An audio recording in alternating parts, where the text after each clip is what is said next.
Gawat, GAM akan bangkit di tengah rumor kudeta presiden. Kudeta boneka, itulah hal yang diistilahkan oleh M. Rizal Fadilah. Boni Hargens ditertawakan netizen gara-gara menyatakan ia mengantongi nama-nama tokoh oposisi yang akan melakukan kudeta. Kudeta artinya pengambil alihan kekuasaan secara paksa. Di antara netizen mengomentari bahwa oposisi tak mungkin kudeta. Yang ia dengar justru orang sekitar kekuasaan yang berpikir menggusur Jokowi seperti saat Mega menggusur Gus Dur. Sebagian lagi menyatakan sedang menunggu mundur sendiri, malah bukan kudeta. Menurut Hargens, adanya kelompok yang ia sebut Laskar Pengacau Negara merencanakan kudeta dengan memanfaatkan situasi pandemi COVID-19. Krisis ekonomi, isu perpecahan dan komunisme, masalah Papua juga. Isu kudeta di samping tak menarik juga tidak rasional. Tak ada sejarah kudeta selain agenda yang justru dilakukan PKI dan antek-antek komunis. Faham kiri ini otaknya mesum dan penuh pikiran kudeta. Tahun 1965, tentara difitnah oleh PKI akan kudeta. Padahal dirinya sendiri, Boni, salah tembak ke arah oposisi Jokowi. Masih panas kasus Ruslan Buton dan isu kudeta tersebut. Perjanjian Helsinki tak dihiraukan Jokowi. Apakah GAM akan kembali bangkit? Wali Nangro Aceh ke-10, Tengku Malik Mahmud Al-Yahtar, mengajak para pejuang dan segenap rakyat Aceh untuk melanjutkan cita-cita perjuangan Perdana Menteri Gerakan Aceh Merdeka, almarhum Dr. Tengku Hasan Muhammad di Tiro. Hal itu diungkapkan seiring tidak dihiraukannya perjanjian Helsinki di masa pemerintahan Joko Widodo ini. Saya menghimbau kepada para pejuang dan segenap bangsa Aceh untuk melanjutkan perjuangan yang telah beliau, almarhum Dr. Tengku Hasan Muhammad di Tiro, yang telah ia wariskan kepada kita 44 tahun lalu, sehingga suatu saat tercapai cita-cita perjuangan Aceh.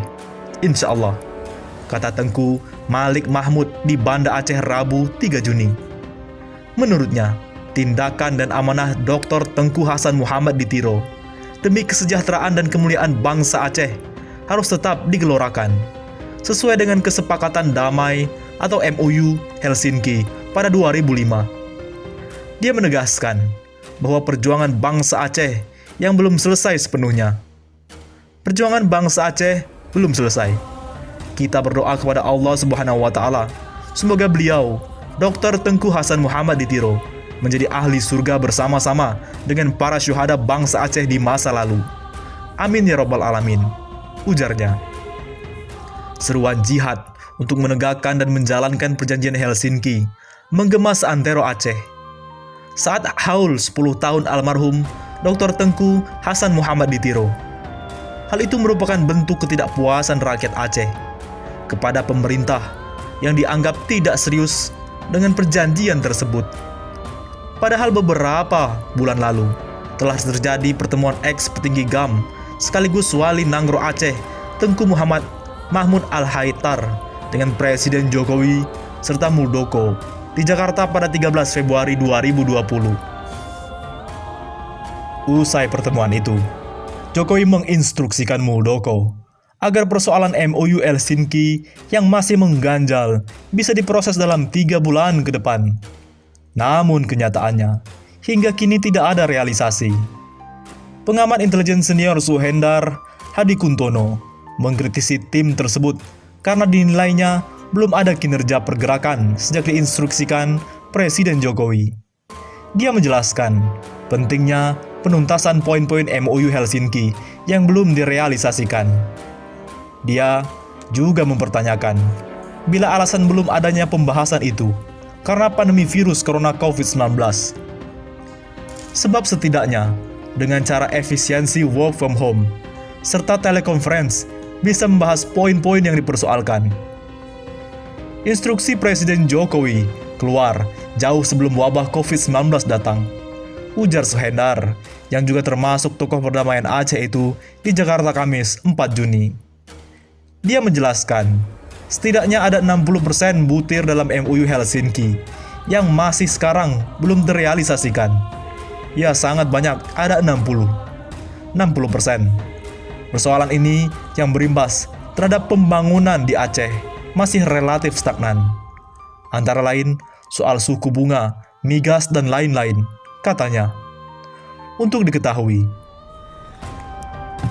isu komunis mengemuka bukan buat-buatan, akan tetapi sebagai reaksi dari gerakan kiri di masyarakat atau khususnya di DPR yang mulai menyusupkan ide dan paham komunis melalui RUU HIP.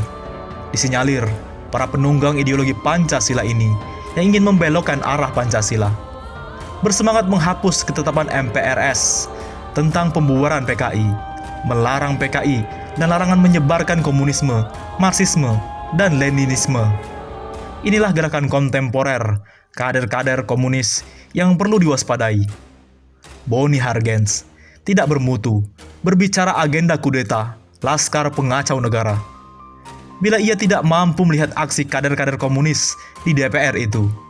Wajar jika orang bisa beranggapan bahwa Boni menjadi bagian dari pola maling, teriak maling. Isu kudeta untuk memproteksi Jokowi seperti citra sandiwara boneka.